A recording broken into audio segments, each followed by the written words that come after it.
ബാക്കി എന്ത് കാര്യങ്ങളും നമുക്ക് നേരിടുന്നു. ഇത് ഒരു ചെറിയ തിരുവനന്തപുരം കോർപ്പറേഷനിലെ ഒരു കൌൺസിലിലെ ഒരു ചെറിയ പ്രശ്നം നിങ്ങളൊരു രാഷ്ട്രീയ പ്രശ്നമാക്കി മാറ്റരുത്. വളരെ ചെറിയ പ്രശ്നം ഇതുപോലെ വിവാദമാക്കരുത്.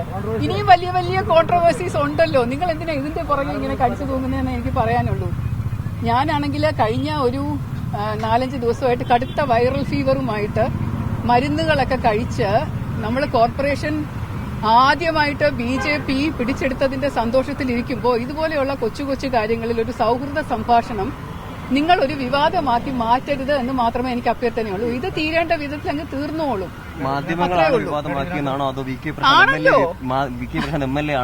എനിക്കറിയില്ല. പക്ഷെ ഇത് നിങ്ങൾ അത് തിരിച്ചു കൊണ്ടുപോയിട്ട് കുറച്ചുകൂടെ നല്ല കാര്യങ്ങളിലേക്ക് ശ്രദ്ധ തിരിക്കും. ആളുകൾക്ക് ജനോപകാരപ്രദമായിട്ടുള്ള, ജനങ്ങൾക്ക് സേവനമായിട്ടുള്ള ഒരു കാര്യത്തിലേക്ക് കാര്യങ്ങൾ വരട്ടെ. എനിക്കിപ്പം ശരിയായിട്ടില്ല, തൊണ്ട ശരിയാവുന്നില്ല, ചെറിയ ഒരു അണപ്പൊക്കെ ഉണ്ട്, പനി മാറിയിട്ട്. കഴിഞ്ഞ 7 വർഷമായിട്ട് ഈ കൌൺസിലർ ഓഫീസ് ഇതിനകത്ത് തന്നെ പ്രവർത്തിക്കുന്നുണ്ട്.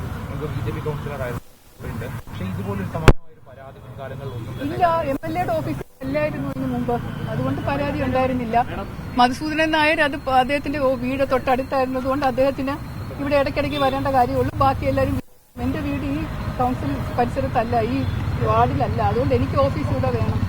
അതുകൊണ്ടാണ് ഈ പ്രശ്നം ഉണ്ടായത്. ഇപ്പോൾ മനസ്സിലായോ?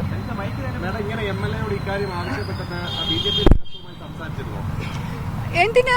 ഞാൻ MLAയുടെ വളരെ അടുത്ത സുഹൃത്താണ്, എന്റെ അനിയനെ പോലെ കാണുന്ന വ്യക്തിയാണെന്ന് ഞാൻ പറഞ്ഞില്ലേ. ഞാൻ ആരോടും സംസാരിച്ചിട്ടല്ല, ഞാൻ MLAയോട് അഭ്യർത്ഥിക്കുക ചെയ്തത്. ഈ ഒരു സാഹചര്യത്തില് ദേവിയേതൊന്ന് പരിഗണിക്കാമോ? It's my request, it is my request, it is my request എന്ന് 3 പ്രാവശ്യം ഞാൻ അദ്ദേഹത്തോട് പറഞ്ഞു.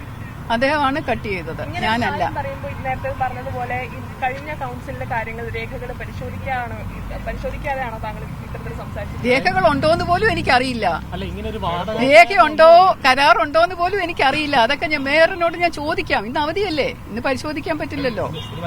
ഇന്നലെ വൈകിട്ട് നടന്ന സംഭവമാണിത്. അതുകൊണ്ട് ഇന്നിനിയും നാളെ പരിശോധിച്ച ശേഷം നമുക്ക് തീരുമാനിക്കാം.